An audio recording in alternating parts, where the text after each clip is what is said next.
Welcome back to our YouTube channel P Y Q guide. आज हम SSC CHSL 2024 daily vocabulary practice from previous year question series में आज हम idioms and phrases cover करने वाले हैं। ये इडियम्स एंड फ्रेजेस 2 अगस्त, 3 अगस्त और 4 अगस्त 2023 की सीएचएसएल 2023 के एग्जाम्स में पूछे गए हैं। टोटल 12 शिफ्टें कवर हैं जिसमें 24 क्वेश्चंस आए हैं, वो हम सभी कवर करेंगे। इसके पार्ट 2 और पार्ट 3 भी जल्दी ही आपको देखने को मिलेंगे। इसका कुछ टेलीग्राम चैनल पर बना दिया गया है, आप जाके ज्वाइन कर सकते हैं। टेलीग्राम चैनल का लिंक डिस्क्रिप्शन में है। देखिए, शुरुआत करते हैं हम। जितने भी क्वेश्चंस हैं उन सबको अगर आप ऑप्शन से देखना चाहेंगे तो ज़रूर आपके लिए फ़ायदेमंद होगा। ये आपके आने वाले जो 1 जुलाई से एग्ज़ाम होने वाले हैं सीएचएसएल 2024 के लिए, क्योंकि इसमें सभी ऑप्शंस का डिटेल डिस्कशन किया जाएगा और यही ऑप्शंस आपके लिए नए क्वेश्चंस बन के एग्ज़ाम में दिखेंगे आपको। 2 अगस्त की सिर्फ वन में सबसे पहला क्वेश्चन पूछा गया है, brave people never hide at the moment of decision. ये पढ़ लेते हैं एक बार। सेलेक्ट द मोस्ट अप्रोप्रिएट की स्पेलिंग देख लीजिए। Idiom of the underline segment in the following sentence, brave people never hide at the moment of decision. At the moment of decision का मतलब होता है जब किसी चीज़ की बिल्कुल नौबत आ जाए कुछ ना कुछ डिसीजन लेने की, उसे बोला जाता है कि at the moment of decision. मतलब इसके बाद अब कोई ना कोई डिसीजन तो लेना ही पड़ेगा।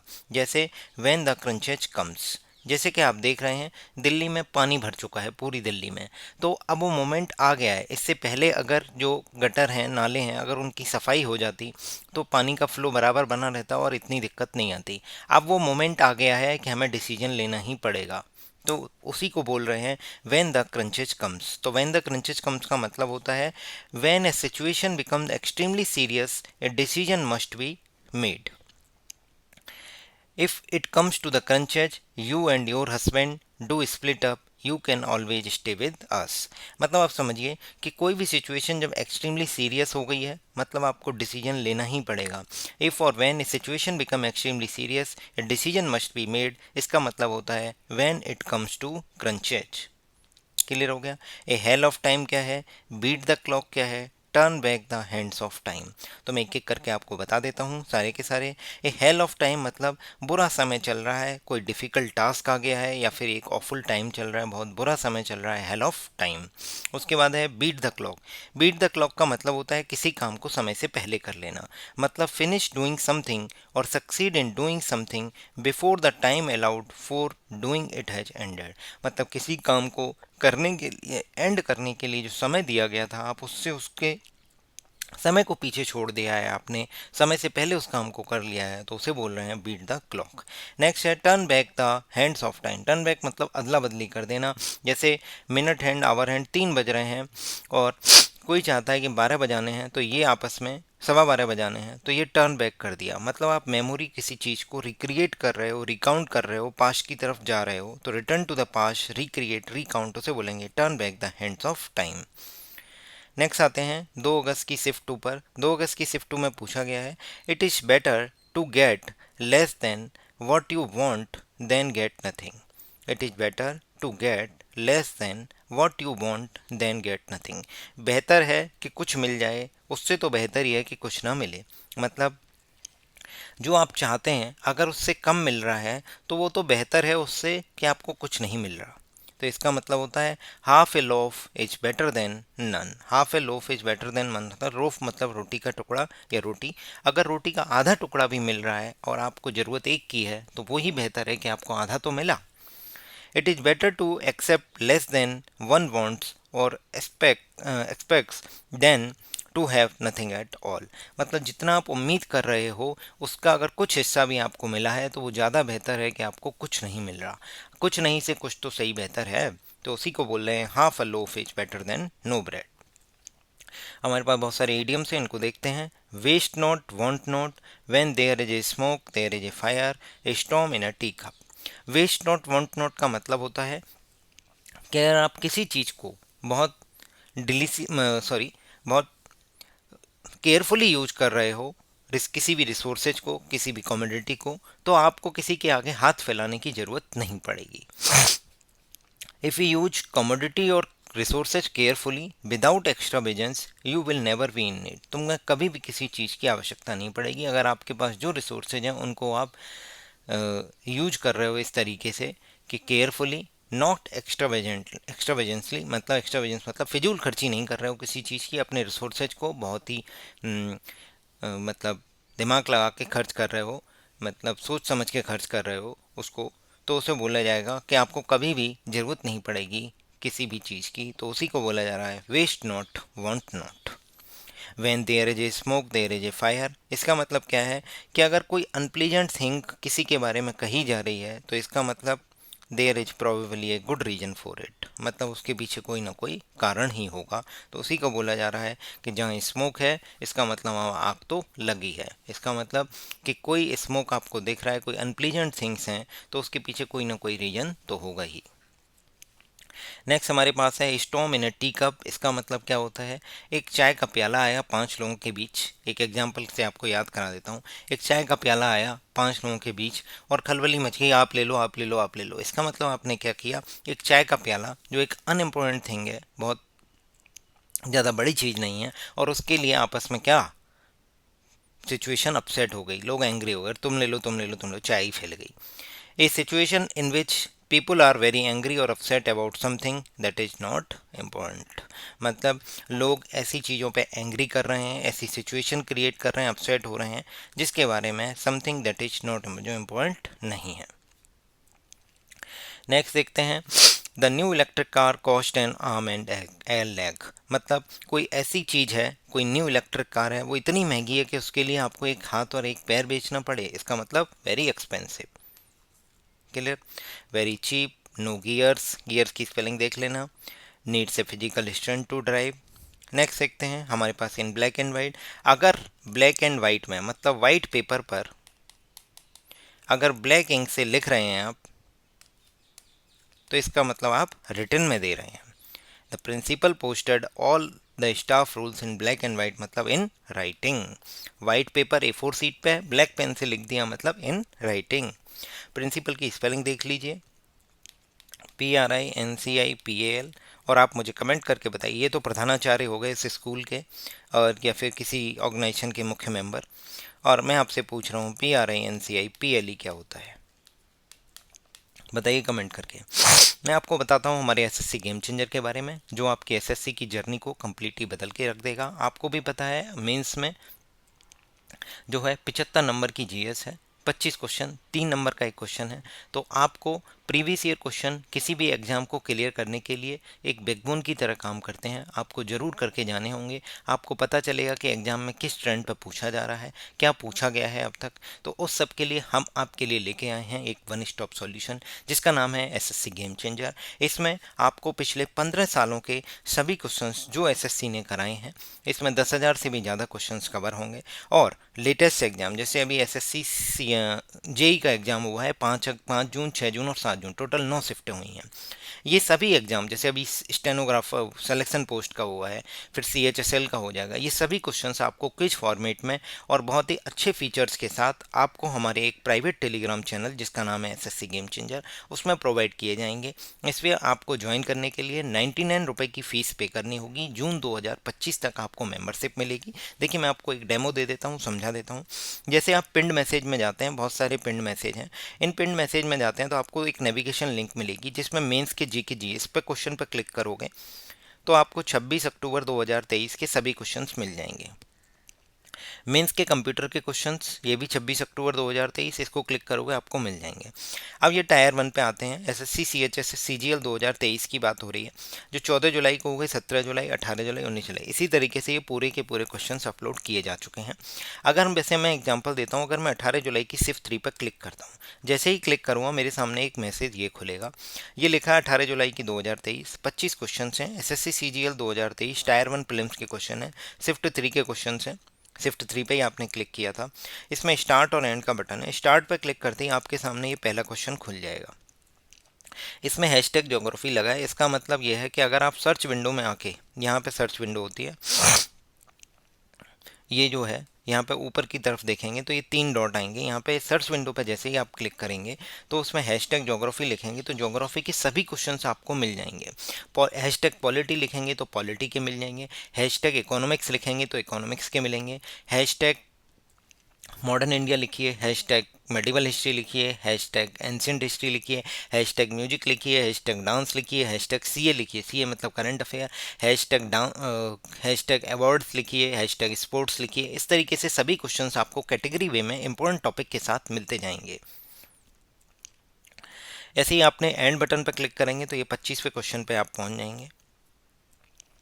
फिर देखते हैं, अभी ये क्वेश्चंस जल्दी रिसेंटली ही अपलोड हुए हैं, 5 जून 2024, 6 जून, 7 जून, ये तीन तीन शिफ्टें हुई हैं। टोटल 450 क्वेश्चन है, 50 क्वेश्चन एक शिफ्ट में आए हैं।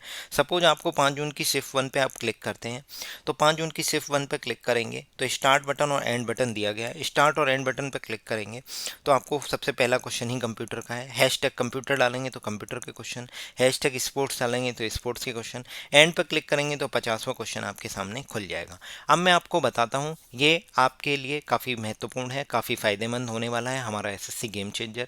जब मैं तैयारी कर रहा था, मैंने भी एसएससी सीजीएल में 3 बार सिलेक्शन लिया है। जब मैं तैयारी कर रहा था तो मुझे भी इस चीज़ की नीड फील होती कि मैं कैसे भी करके प्रीवियस ईयर क्वेश्चन को अटैम्प्ट कर लूँ और जो मेरी गलतियाँ हो रही हैं उनको मैं नोट डाउन कर लूँ, जिससे कि वही सेम चीज़ें मेरे से एग्जाम में रिपीट ना हो। क्योंकि जीएस में, और जीएस का भी मतलब गेम चेंजर है आपके लिए, जीएस का भी बहुत महत्व है एग्जाम के लिए, प्री में भी और मेंस में भी। तो इस तरीके से आप एसएससी गेम चेंजर को इफेक्टिवली अपने लीजर टाइम में यूटिलाइज कर सकते हैं। जब आप फ्री हैं, कुछ कर नहीं रहे हैं, तो आप 25 क्वेश्चन अटैम्प्ट कीजिए, 50 क्वेश्चन अटैम्प्ट कीजिए।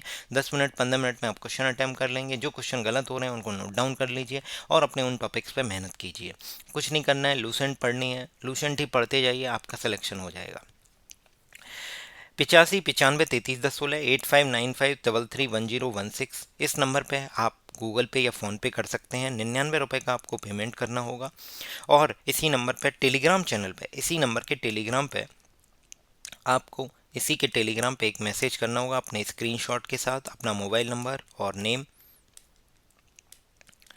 और आपको एसएससी गेम चेंजर की मेंबरशिप 1 साल के लिए मिल जाएगी, जिसमें आपको जून 2025 तक 10,000 से भी ज़्यादा क्वेश्चंस, लेटेस्ट और प्रीवियस ईयर के क्वेश्चंस, जो भी एसएससी जो भी एग्जाम कराती है वो सब कराए जाएंगे। आपको क्विज फॉर्मेट में अवेलेबल कराए जाएंगे। आप उन्हें अटैम्प्ट करिए, अपनी गलतियों को नोट डाउन कीजिए, अल्टरनेट डेज पे रिवाइज कीजिए। आइए हम कंटिन्यू करते हैं हम अपने ईडियम्स को। 2 अगस्त की तीसरी शिफ्ट में जो क्वेश्चन पूछे गए हैं, the government arrested the opposition leader making the situation worse. मतलब सिचुएशन को वर्स करना, मतलब to add fuel the fire, मतलब कहीं आग लग रही है, आपने और फ्यूल डाल दिया और पेट्रोल डाल दिया तो आपने सिचुएशन को और वर्स कर दिया। कॉज ए कॉन्फ्लिक्ट और डिफिकल्ट सिचुएशन टू वर्सन और इंटेंसिफाई, किसी भी चीज़ को और इंटेंसिफाई कर देना, वर्स कर देना। To add fuel to the fire. To bite the dust, to bite the dust मतलब होता है धूल चटा देना, मतलब हार से हार हार जाना। टू सफ़र ए डिफीट, हार सफ़र करना।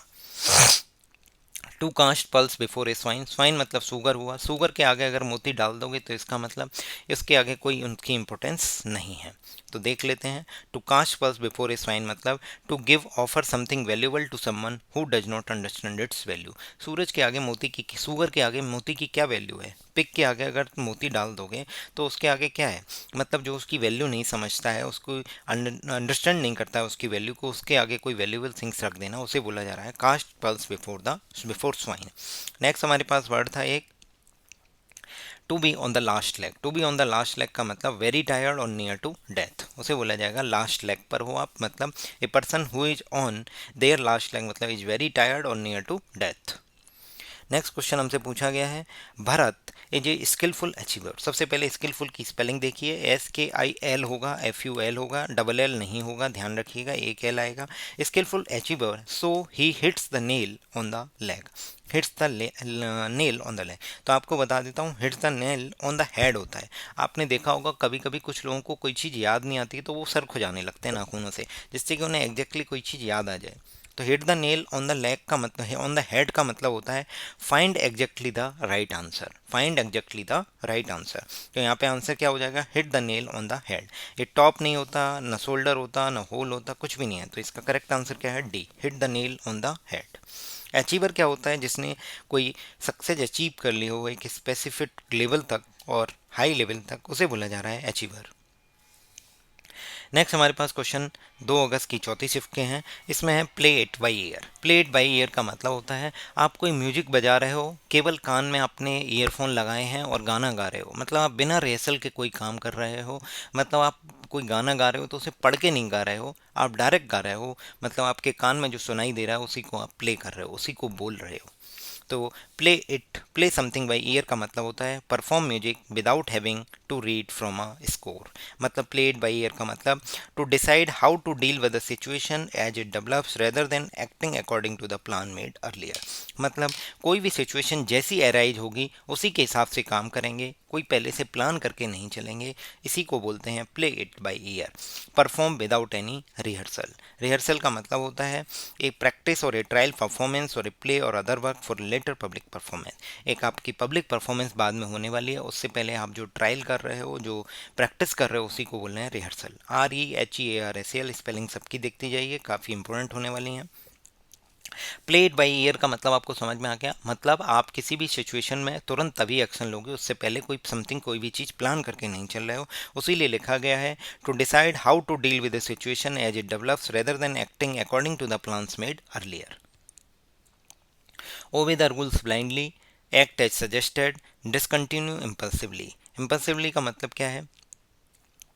किसी चीज़ को सडनली कर लेना, मतलब बिना सोचे समझे क्या उसके कॉन्सिक्वेंसेज होंगे, बिना प्लानिंग के, without any planning, without considering the effect of your actions में हैव। मतलब आपके जो एक्शंस हैं उनके क्या इफेक्ट्स होंगे, क्या दुष्प्रभाव होंगे, प्रभाव होंगे, उनको बिना कंसिडर किए, बिना प्लानिंग के किसी चीज़ को अचानक करना, उसे बोला जा रहा है इम्पल्सिवली।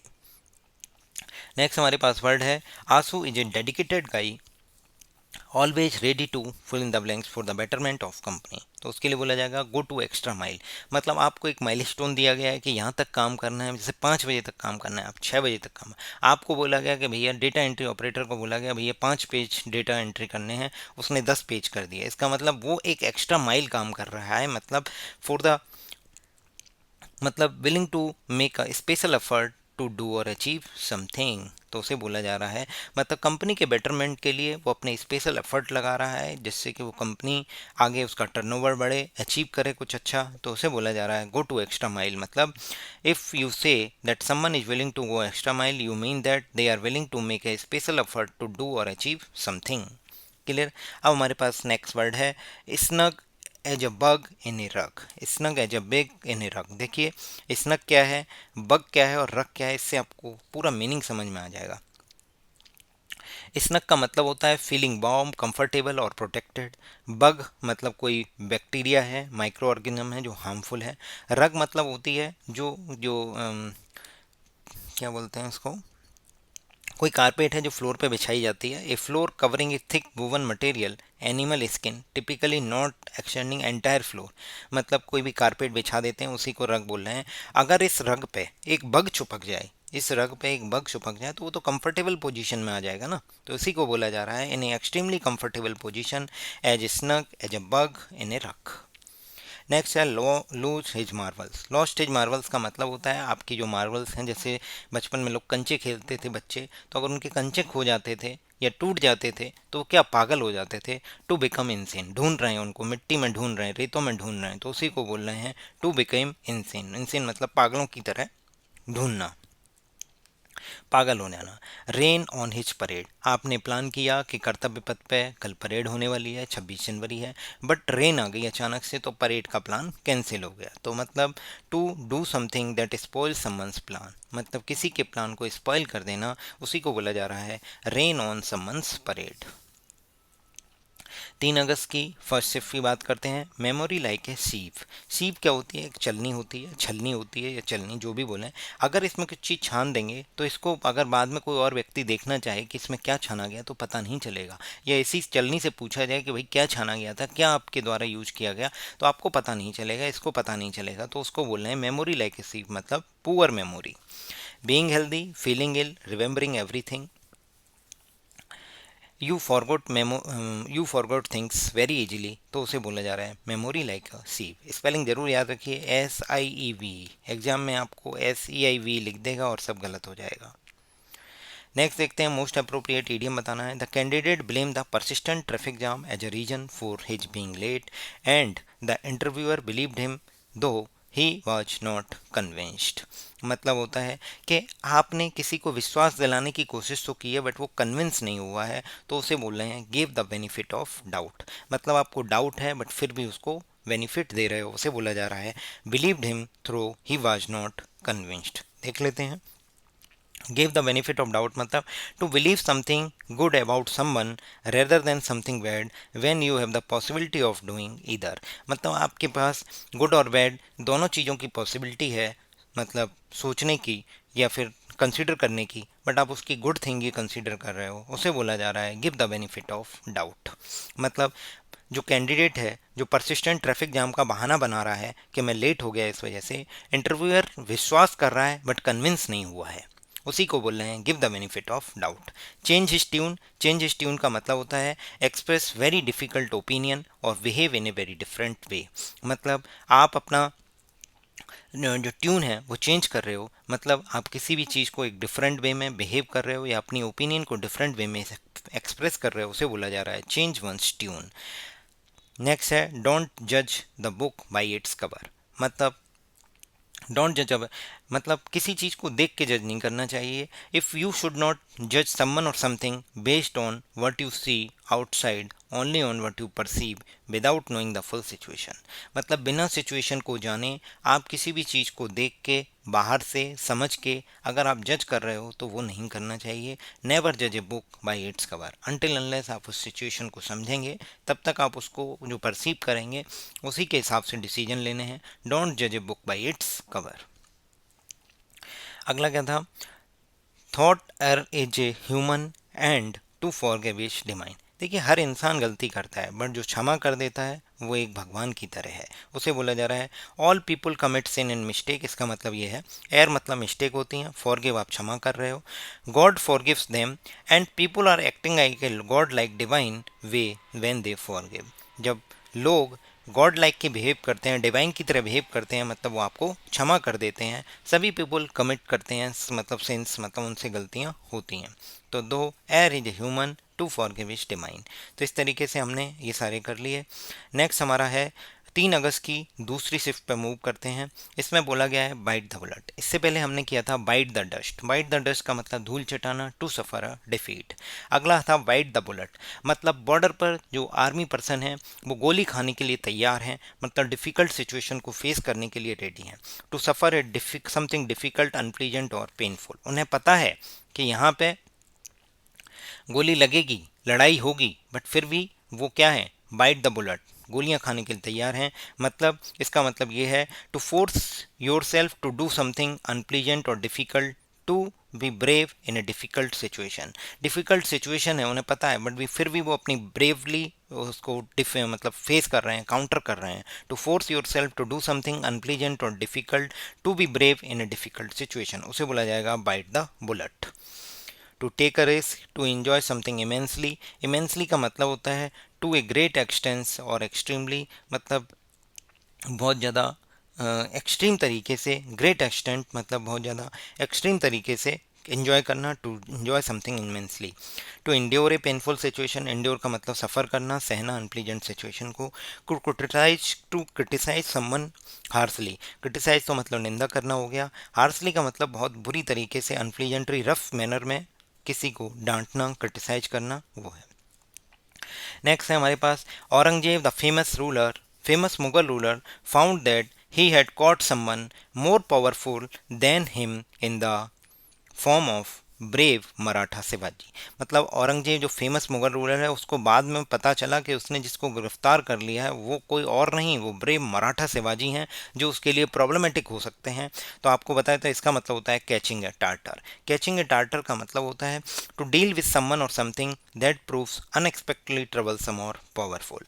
मतलब आपने किसी ऐसी चीज़ को कैच करने की कोशिश कर रहे हो, पकड़ने की कोशिश कर रहे हो जो अनएक्सपेक्टेडली मोर ट्रबलसम और पावरफुल, बहुत ज़्यादा पावरफुल है, बहुत ज़्यादा प्रॉब्लमेटिक हो सकता है, तो उसे बोला जा रहा है कैच ए टार्टर। वैसे टार्टर क्या होता है, जैसे दांत में आपके कुछ फंस जाता है, जैसे आपने एप्पल खाया और एप्पल का छिलका फंस गया, अब आप पूरे टाइम आप उसी पे जीभ लगाए हुए उसको निकालने की कोशिश कर रहे हो जीभ से दांतों के बीच में, और उसको पकड़ने की कोशिश कर रहे हो, तो उसे बोल रहे हैं कैच अ टार्टर। वो आपके लिए ट्रबलसम हो सकता है, जीभ लगे ब्लड आ जाए, तो इसलिए बोला जा रहा है कि कैच अ टार्टर मतलब एक ऐसी सिचुएशन से डील करना, ऐसे पर्सन से डील करना जो आपके लिए ट्रबलसम हो सकता है, वो बहुत ज़्यादा आपसे पावरफुल है। क्लियर है। अगला है nipping in the bud, changing the hands और ब्लेजिंग द ट्रेल। इन्हें देख लेते हैं। निपिंग इन द बड का मतलब किसी चीज़ को शुरुआत में ही एंड कर देना जिससे वो वर्स हो, बड़ा हो, उससे बेहतर। To stop something immediately so that it does not become a worse problem. कोई भी चीज़ है या कोई भी प्रॉब्लम हो, वर्स हो उससे पहले उसको स्टॉप कर दो। चेंज हैंड्स का मतलब होता है सत्ता चेंज करना, मतलब आप ओनरशिप बदल रहे हो। जैसे किसी ने किसी से फ्लैट खरीदा है तो चाबी एक दूसरे को चेंज कर दिया, हैंड्स चेंज हो गए, तो उसको बोला जा रहा है it's ownership changes unusually because it's sold someone else. Next हमारे पास था ब्लेज और ट्रेल। ट्रेल का मतलब होता है एक सीरीज बनाना, साइन बनाना, जिससे कि लोग उसको देखें, उसको फॉलो करें। ब्लेजिंग मतलब वेरी हॉट, मतलब आप एक तरीके से ये देख लीजिए, ब्लेज और ट्रेल का मतलब होता है कि आप मसाल जला के जा रहे हो और लोगों को रास्ता दिखा रहे हो।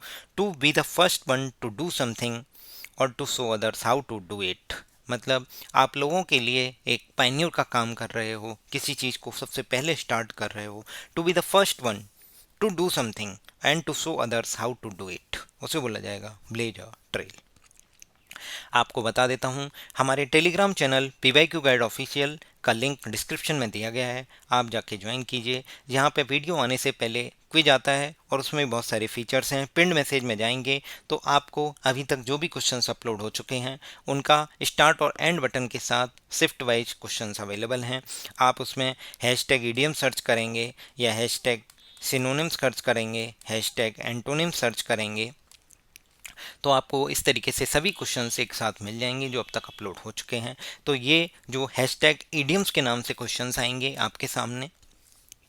नेक्स्ट देखते हैं, 3 अगस्त 2023 की शिफ्ट 3 पे बात करते हैं। इसमें बोला गया है Geetika spoke a lot about her new movie, however it came to nothing in the theatres. Came to nothing in the theatres का मतलब होता है टू एंड इन स्मोक, मतलब कोई भी चीज़ धुएं में उड़ गई, मतलब टू केम टू नथिंग और नॉट प्रोड्यूस गुड रिजल्ट, कोई ज़्यादा अच्छे रिजल्ट नहीं आए। अगला हमारे वर्ड है to give the devil his due. Theatre की स्पेलिंग जरूर देख लीजिए। To give the devil his due, to get into the hot water, to dig the grave. To dig the grave का मतलब होता है टू डिग ऑन ग्रेव, मतलब to do something that cause you harm और something more serious harm, मतलब कोई भी चीज़ जो आपको ही नुकसान करे उसे बोला जा रहा है डिग द ग्रेव। जैसे अपने पैर पे कुल्हाड़ी मारना, इसी को बोल रहे हैं कि आप कुछ ऐसा काम कर रहे हो जो आपको ही नुकसान करे, to do something that cause you harm. Next हमारे पास वर्ड है give the devil his due. Give the devil his due का मतलब होता है give credit to what is good in a disagreeable or dislike person, मतलब give a devil his, devil हो गया एक ऐसा पर्सन जो बुरा है, डिसएग्रीबल है, डिसलाइक पर्सन है, बट फिर भी आप उसको उसका ड्यू दे रहे हो, मतलब उसके अंदर जो अच्छी चीज़ें हैं उसको उसको क्रेडिट दे रहे हो। Give the credit to what is good in a disagreeable or dislike person. Next हमारे पास जो वर्ड है उसको क्या था, get into the hot water, मतलब गर्म पानी में अगर आप चले जाओगे तो प्रॉब्लमेटिक हो जाएगा, मतलब शरीर जलेगा, तो उसे बोला जा रहा है to be into a difficult situation in which you are in a danger और बीइंग क्रिटिसाइज और पनिश्ड, मतलब आप ऐसी सिचुएशन में जा रहे हो यहाँ खतरा है, उसी को बोले हैं to get into the hot water. अगला हमारे पास वर्ड है Reema takes her classes very attentively. Very attentively का मतलब होता है वी ऑल ईयर्स, सारे कान लगा के सुनना, उसे बोला जा रहा है वी ऑल ईयर्स। ईगरली सुनना, कान लगा के सुनना, अलर्ट सुनना, विजिलेंट रहना, उसे बोला जा रहा है वी ऑल ईयर्स। हमारे पास वर्ड है बाई ब्लेजिंग ए ट्रेल। अभी मैंने आपको बता दिया, किसी भी काम को इस तरीके से करना कि आप फर्स्ट टाइम कर रहे हो और लोगों को बता रहे हो कि कैसे किया जाता है। ब्लेज द ट्रेल मतलब pioneer. By losing in to cloud, losing in to cloud, अगर बादलों में आप खो जाओगे तो इसका मतलब कंफ्यूजिंग सिचुएशन में होगे, to be confuse. To be lost in the clouds मतलब टू बी कंफ्यूज। नेक्स्ट हमारे पास वर्ड है in accordance with. In accordance with का मतलब जैसा आपने रिक्वेस्ट किया उसी के अनुसार हमने काम किया है, या जैसा बोला गया, इन अकॉर्डेंस विद मतलब के अनुसार, in a way that agrees with और follow something as a rule और रिक्वेस्ट। एज रूल के अकॉर्डिंग या एज अ रिक्वेस्ट, आपने जैसा बोला उसी को किया है तो लें in accordance with. In accordance with your request I am sending a copy of my book. Blaze a trail, to do something that has never done been done before. तो मैंने आपको बताया ना फर्स्ट टाइम आप कर रहे हो सिर्फ पाइन्योर। 3 अगस्त की चौथी शिफ्ट में मूव करते हैं। इसमें पूछा गया है मेकअप वंस माइंड, अपने माइंड को मेकअप कर लेना। मेकअप मतलब जैसे जो मेकअप आर्टिस्ट होते हैं वो आपके चेहरे पे क्या करते हैं, एक मतलब कॉस्मेटिक आइटम्स यूज करते हैं, तो एक डिसाइड करते हैं कि क्या लगाना है क्या लगाना, उसी को बोलते हैं मेकअप कर लेना। मेकअप वंस माइंड मतलब टू मेक अ डिसीजन और decide. Most appropriate meaning of the underlined phrase in the given sentence: as the actors gathered backstage, the director shouted, "Break a leg, everyone," before they took the stage for the opening night performance. तो break ए leg का मतलब होता है good luck, मतलब किसी को good luck wish करना। तो डायरेक्टर अपने एक्टर्स को जो स्टेज के बैक स्टेज पर हैं, गैदर हुए हैं, कलेक्ट हुए हैं, उनको वो क्या कर रहा है, ब्रेक अ लेग विश कर रहा है, ब्रेक अ लेग एवरीवन, तो उसे बोला जा रहा है कि good luck. To get a good night sleep, to take a risk, to keep a secret, तो इसका आंसर क्या होगा, to wish a good luck. Next देखते हैं हम 4 अगस्त, हमारी लास्ट शिफ्ट चल रही हैं। 4 अगस्त की 4 शिफ्टें हैं, इसमें पहली शिफ्ट देख लेते हैं। इसमें पूछा गया वी वाइट द बुलेट, पहले भी आया था।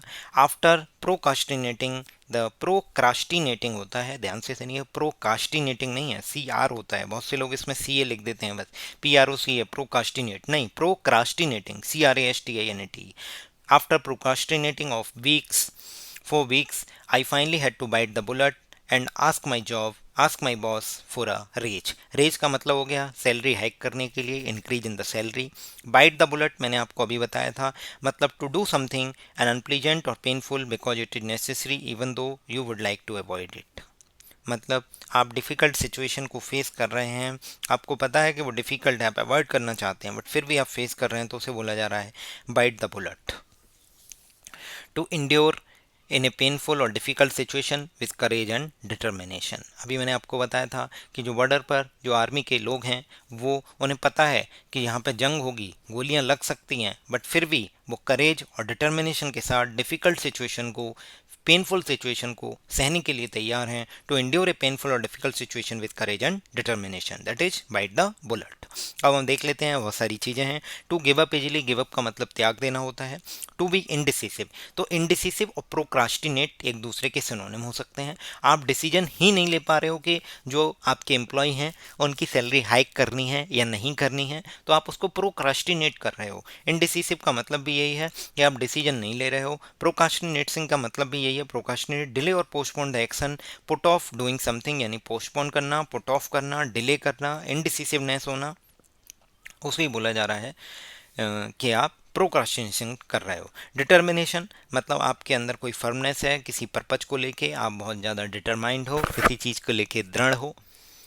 करेज आपकी फिजिकल स्ट्रेंथ है, मतलब ability to do something in that frightens one, और ब्रेवरी आपकी ब्रेवरी, करेज है, आपकी साहस है। इनडिसिसिवनेस मतलब नॉट प्रोवाइडिंग अ क्लियर और डेफिनेट रिजल्ट, उसी को बोला जा रहा है procrastinate. Indecisiveness. Getting the long awaited promotion is a milestone in her career. Career में माइलस्टोन, माइलस्टोन का मतलब होता है एक इंपॉर्टेंट इवेंट है, सिग्निफिकेंट इवेंट है आपकी लाइफ का, उसी को बोला जा रहा है। ये माइलस्टोन के पत्थर हैं, आपने देखे होंगे सड़कों पे, तो उसे बोला जा रहा है a significant event in your life, that is milestone, important event. Burden समझ गए, वंडर मिसहैप देख लेते हैं। वंडर आश्चर्यचकित, ए फीलिंग ऑफ अमेजमेंट और admiration cause by something beautiful, remarkable और अनफेमिलियर, मतलब कोई भी चीज़ जो ब्यूटीफुल है, रिमार्केबल है, उसकी वजह से आपको जो एडमायरेशन या अमेजमेंट हो रहा है, उसे बोल रहे हैं वंडर, आश्चर्य। मिसहैप, मिसहैप मतलब mishappening, unlucky accident. Long awaited का मतलब जिसके लिए आप बहुत लंबे टाइम से प्रतीक्षा कर रहे थे, उम्मीद कर रहे थे, एक्सपेक्टेशन थी आपको बहुत लंबे टाइम से, उसे बोल रहे हैं लॉन्ग अवेटेड। कैरियर की स्पेलिंग जरूर देखिए, CARER। 4 अगस्त की दूसरी शिफ्ट पर मूव करते हैं। इसमें बोला गया है coming from the movie around midnight the boys hit the sack. Sack का मतलब होता है एक बोरा होता है, जैसे टाट का बोरा जिसमें आलू आते हैं या फिर कोई और चीज़ भरी जाती है, कबाड़ा भरा जाता है, बोरा। तो जो बोरा है उसी बोरे पे हिट कर गए, मतलब वो इतने थके हुए हैं कि वो सीधे सोना चाहते हैं। To go to bed in मतलब to go to bed in order to sleep, तो उसे बोला जाएगा hit the slack, hit the sack, मतलब went to sleep. Jumped with joy, hit a wall, shouted at pain. Hit a wall एक idiom है, इसका मतलब ये होता है कि ये कोई बॉल है, इस पे हिट कर गए तो इसका मतलब इसके आगे कोई फर्दर प्रोग्रेस नहीं हो सकती। To come to a point beyond which there is no progress, further progress, उसे बोला जा रहा है हिट ए बॉल। नेक्स्ट है her son came from Europe to meet her fill in the blanks after 20 years. मतलब उसका जो बेटा है वो यूरोप से 20 साल बाद लौट के आया है, तो ये क्या है, कंप्लीटली अनएक्सपेक्टेड है, that is out of blue, out of blue, that is completely unexpected. Blowing off the steam like a cake walk, stepping up his game. तो देख लेते हैं एक एक करके। समथिंग इज केक वॉक का मतलब जो वेरी इजी है, very easy to do, very easy to achieve, उसे बोला जाएगा like a cake walk. Next हमसे पूछा गया है blowing off the stream steam और स्टेपिंग अप हिज गेम। तो ब्लोइंग ऑफ द स्टीम का मतलब होता है आप जो स्टीम है उसको ब्लो ऑफ कर रहे हो। स्टीम क्या होती है, बहुत स्ट्रांग होती है, स्टीम की लेटेंट हीट बहुत ज़्यादा होती है, तो वो बहुत ज़्यादा जलाती है, तो उसी को बोला जा रहा है कि आप ब्लो ऑफ कर रहे हो, उसको भगा रहे हो, हटा रहे हो, तो उसको बोला जा रहा है get rid of a strong emotions. आपकी जो इमोशंस हैं उनसे आप बचने की कोशिश कर रहे हो, किन इमोशंस से, जो बहुत ज़्यादा स्ट्रांग है। मतलब get rid of pent up energy और स्ट्रॉन्ग इमोशंस, उसे बोला जा रहा है ब्लो ऑफ स्टीम। नेक्स्ट हमारे पास वर्ड है step up one's game. Step up मतलब होता है किसी चीज़ का इम्प्रूव होना, टू इम्प्रूव वंस परफॉर्मेंस और the quality of one's work. अपने वर्क की क्वालिटी को, अपनी परफॉर्मेंस को इम्प्रूव करना, मतलब step up one's game. Next हमसे पूछा गया है 4 अगस्त की तीसरी शिफ्ट पर मूव करते हैं। इसमें बोला गया है one who hurries up always gets the best. मतलब जो जल्दबाजी करेगा, जल्दी करेगा, वो जल्द अच्छा पाएगा। इसका मतलब जो फर्स्ट कम फर्स्ट सर्व, इसी को बोल रहे हैं। मतलब जो सबसे पहले पहुंचेगा उसी को। जैसे ये कोई वॉर्म है, अब इसको पकड़ने के लिए बहुत सारे पक्षी हैं, अब जो अर्ली कैच करेगा उसी को ही तो मिलेगा, तो early bird catches the worm, जो सबसे पहले पहुंचेगा उसी को बोला जाएगा early bird catches the worm. मतलब the person who arrive first in a place is most likely to get what they want. जैसे मैं आपको एग्जांपल देता हूँ, किसी शोरूम में सेल लगी हुई है, जैसे गर्मी का सीजन है और विंटर के कपड़ों की सेल लगी हुई है, तो जो सबसे पहले पहुंचेगा उसको ज़्यादा चॉइसेस मिलेंगी सेलेक्ट करने की, और मतलब वो जो चाहेगा वो उसको मिल जाएगा। नहीं तो फिर कॉम्प्रोमाइज करना पड़ेगा, आज सेल आज से चालू हुई है 10 दिन बाद आएगा तो आपको छटा हुआ माल मिलेगा, तो उसी को बोला जा रहा है the person who arrives first in a place is most likely to get what they want. जो वो चाहते हैं वो आपको मिल जाएगा, बाद में आपको कॉम्प्रोमाइज करना पड़ेगा अगर आप 10 दिन बाद आते हो। तो अब हम अपने इस पे देखते हैं, one who hurries up always gets a bets का मतलब the early bird catches the strong, वो वॉर्म। अगला हमारे पास वर्ड है brevity is the soul of wit, forewarned is forearmed and his bark is worse than his bite. इन तीनों का मीनिंग देख लेते हैं एक एक करके। Brevity is the soul of wit, एक बुद्धिमान व्यक्ति, बुद्धि है जिसके अंदर, तो बुद्धिमान व्यक्ति की जो आत्मा है वो क्या है, बर्बिटी है। बर्बिटी का मतलब होता है किसी चीज़ को बहुत कंसाइज तरीके से या फिर अपने वर्ड्स का बहुत एग्जैक्ट यूज करना अपनी राइटिंग में, अपनी स्पीच में, उसे बोला जाता है बर्बिटी। कंसाइज और exact use of words in writing और स्पीच, उसे बोला जाएगा बर्बिटी, BREVITY। और इसके लिए एक वर्ड है इन ए नटसेल। इन ए नटसेल मतलब इन ब्रीफ, बहुत ज़्यादा ब्रीफ में। इंटेलिजेंट लोग क्या करते हैं कि क्लेवर पीपल क्या करते हैं, इंटेलिजेंट थिंग्स को एक्सप्रेस करते हैं वेरी फ्यू वर्ड्स में। Clever people can express intelligent things using very few words, उसे बोला जा रहा है brevity is the soul of wit. In a nutshell मतलब in brief, in a nutshell. Forewarned is forearmed, तो forewarned का मतलब होता है पहले से ही उसको वार्निंग कर दी गई है, इन्फॉर्म कर दिया गया है किसी पॉसिबल फ्यूचर डेंजर के लिए, पॉसिबल फ्यूचर प्रॉब्लम के लिए, तो उसे बोला जा रहा है inform someone for a possible future danger और प्रॉब्लम। फोर आर्म का मतलब होता है कि आप आर्म लेके तैयार हो किसी भी अनडिजायरेबल फ्यूचर इवेंट के लिए। Prepare in advance for a danger और अटैक और अनदर अनडिजायरेबल फ्यूचर इवेंट के लिए, उसे बोला जा रहा है फोर आर्म। तो बोला जा रहा है four warned is four armed. Four warned का मतलब होता है कि आपने पहले से किसी को इतला कर दी है, किसी की इन्फॉर्मेशन दे दी है किसी भी फ्यूचर पॉसिबल डेंजर के लिए। Those who know that something is coming are better prepared to face than those who do not know. जब जिन लोगों को पता है कि कोई चीज़ फ्यूचर में बुरी होने वाली है तो उसके लिए वो बेटर प्रिपेयर्ड होंगे उन लोगों से जिन जिन लोगों को पता ही नहीं है, those who know that something is coming are better prepared to face it than those who do not know. जिनको पता ही नहीं है वो तो प्रिपेयर हो ही नहीं सकते, जिनको पता है वो बेटर प्रिपेयर होंगे। नेक्स्ट था someone works is worse than his bite, मतलब किसी की जो भौंकना है वो ज़्यादा खतरनाक है उनके काटने से। मतलब दे सीम्स मोर अनप्लीजेंट और होस्टाइल देन दे रियली और आर, मतलब वो इतने अनप्लीजेंट और होस्टाइल दिख नहीं रहे हैं बट वो उतने ज़्यादा हैं। They seems much more unpleasant और hostile than they really are. Next हमसे पूछा गया है When I was in Italy for a tour, the tourist guide provided by the Ajim was fill in the blanks. Because of him, the whole tour was successful. तो अजीम के द्वारा जो tourist guide provide किया गया था वो क्या था?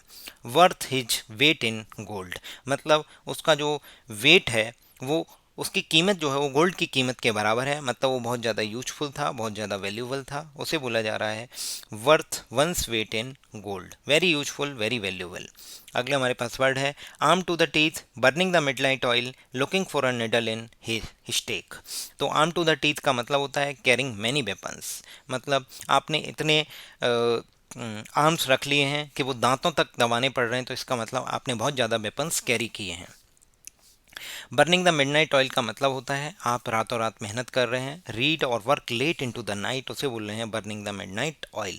लाइट चली गई है बट फिर भी आप ऑयल को बर्न करके, तेल का दिया जला के बर्न करके आप मेहनत कर रहे हो। Burn the midnight oil, read और work a lot into the night.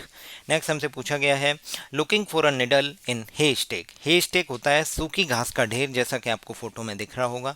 अगर आप इसमें एक निडल ढूंढने जाएंगे तो निडल का मतलब होता है लुकिंग फॉर अ निडल, मतलब समथिंग दैट इज इम्पॉसिबल और extremely difficult to find specially because the area you have to search is too large.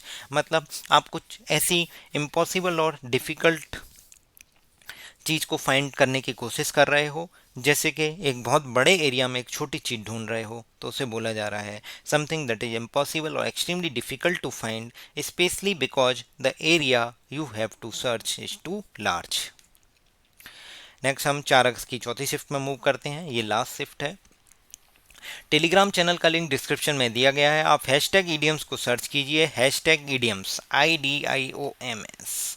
Video पूरी देखिए, अगर चैनल पर नए हैं तो चैनल को सब्सक्राइब जरूर कीजिए और दोस्तों के साथ जरूर शेयर कीजिए। आप लोग वीडियो देख रहे हैं, ना लाइक कर रहे हैं ना शेयर कर रहे हैं, मैं आपसे रिक्वेस्ट करूंगा अगर आपको वीडियो अच्छी लग रही हैं तो आप जरूर लाइक कीजिए, शेयर कीजिए और कमेंट कीजिए जो भी मैं आपसे पूछ रहा हूँ आपको वीडियो पसंद आ रही है, क्योंकि जो व्यूज होते हैं, जो कमेंट्स होते हैं, वही हमारे लिए मोटिवेशन होते हैं ऐसे अमेजिंग सेशंस लाने के लिए जो आपके एग्जाम के लिए काफ़ी हेल्पफुल होंगे। मैंने भी एसएससी की तैयारी की है, मैंने भी 3 बार सिलेक्शन लिया है। मुझे महसूस होती थी इसकी कमी कि ऐसी कोई वीडियो जाए जिसमें इस तरीके से डिस्कशन कराया जाए कि सभी ऑप्शंस, क्योंकि यही ऑप्शंस आपके लिए नए क्वेश्चंस बन के आते हैं। हम इधर उधर भटकते रहते हैं किसी कोचिंग मटेरियल के उसमें कि ये पढ़ लें वो पढ़ लें, बट आप प्रीवियस ईयर क्वेश्चन नहीं करते हो। तो क्योंकि बता देता हूँ प्रीवियस ईयर क्वेश्चन ही बैकबोन है। हमारे एसएससी गेम चेंजर को ज्वाइन कीजिए जिसमें प्रीवियस ईयर क्वेश्चन और लेटेस्ट जो भी एग्जाम एसएससी करा रही है उनको क्विज फॉर्मेट में अवेलेबल कराया जा रहा है। जून 2025 तक मेंबरशिप है, बहुत ही नॉमिनल प्राइस रखा गया है 99 रुपए का। आइए देखते हैं हम 4 अगस्त की चौथी शिफ्ट पे। Ritika had a narrow escape as she was driving recklessly on the highway. तो एक नैरो एस्केप का मतलब होता है आप एक पॉसिबल डेंजर से निकल के आए हो बहुत ही क्लोज से। मतलब रेकलेसली का मतलब होता है बहुत ही गंदे तरीके से ड्राइविंग करना, उसे बोलते हैं without regard to the danger और consequences of one's action. Restless driving उसे बोल रहे हैं रेकलेसली। इसका मतलब होता है रैश ड्राइविंग कर रहे हैं वो, मतलब जो अपने एक्शंस हैं उनके क्या कॉन्सिक्वेंसेज होंगे, क्या उससे डेंजर हो सकता है, उनको ध्यान ही नहीं रख रहे, उसे बोल रहे हैं रेकलेस ड्राइविंग। मतलब marked by a lack of proper question, मतलब आपने कोई भी सावधानी नहीं बरत रहे हो अपनी ड्राइविंग में। तो इसका मतलब वो हो गया कि वो नैरो एस्केप। नैरो एस्केप का मतलब आप ऐसी सिचुएशन में हो कि in which you avoid danger although you are very nearly do not. मतलब आप एक ऐसी सिचुएशन में हो कि डेंजर बिल्कुल पास है, ऑन द वर्ज ऑफ है। मतलब ए नैरो एस्केप एक क्लोज शेप से मिलता जुलता है। एक क्लोज शेप का मतलब क्या होता है वो भी बता देता हूँ। A situation in which you came very closer to the dangerous situation, उसे बोला जा रहा है नैरो एस्केप या फिर क्लोज शेप। अब हमारे पास जो वर्ण है उन्हें देख लेते हैं। Come in handy, cut both hands और कॉका स्नोक। तो देखिए कट बोथ हैंड्स का मतलब होता है कि इसके जो गुड पॉइंट्स हैं और बैड पॉइंट्स हैं इन दोनों के बारे में आर्गू करना। Argue in support of both sides, मतलब दोनों साइड्स पे सपोर्ट करना, सपोर्ट दोनों साइड्स के सपोर्ट में आर्गू करना, तो उसे बोला जा रहा है। यही एक बैलेंस आंसर होता है आंसर राइटिंग में, कि आप उसके गुड और बैड दोनों ही उसमें आर्गू कर रहे हो सपोर्ट में, तो उसे बोला जा रहा है कट बोथ एंड्स, ENDS। अगर कम in handy, come in handy का मतलब होता है कि किसी पर्टिकुलर पर्पज के लिए किसी को यूजफुल बनाना, उसे बोला जाता है कम इन हैंडी। अब हमारे पास वर्ड है cock a snook at something. ध्यान से सुनिए, cock a snook at something का मतलब होता है कि आप to do something intensely to show you have no respect for someone और समथिंग, मतलब जानबूझ के आप सामने वाले को ये दिखा रहे हो कि उस चीज़ की कोई वैल्यू नहीं है, कोई रेस्पेक्ट नहीं है, उसी को बोल रहे हैं cock a snook. To do something intensely to show you have no respect for someone और समथिंग। नेक्स्ट हमारे पास वर्ड है a new entrant in the class felt uncomfortable as all as all were unfamiliar to him।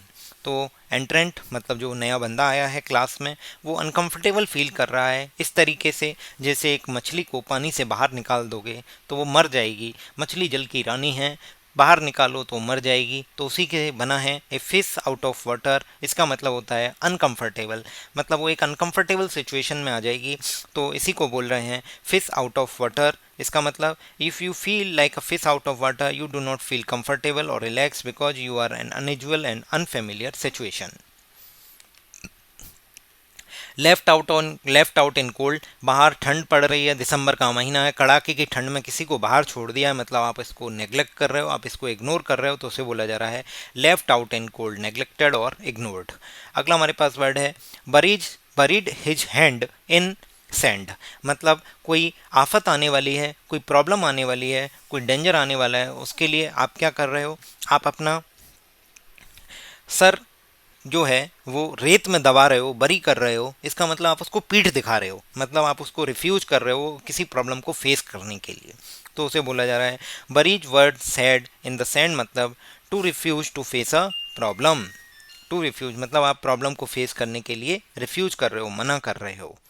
अगला हमारे पास word है was not given a fig, मतलब given a fig का मतलब ये होता है कि आप किसी चीज़ में एम्फेसाइज कर रहे हो, आप सोच रहे हो कि वो अनइम्पोर्टेंट है, आप इंटरेस्टेड नहीं है, उसी को बोलते हैं if you say something, if you say that someone does not care a fig और does not give a fig about something, मतलब you are emphasizing that they think it is important or that they are not interested in it, मतलब वो उनके लिए unimportant है या फिर आप इंटरेस्टेड नहीं हो, तो आप उसको फिग नहीं दे रहे हो, नॉट केयर और गिव अ फिग।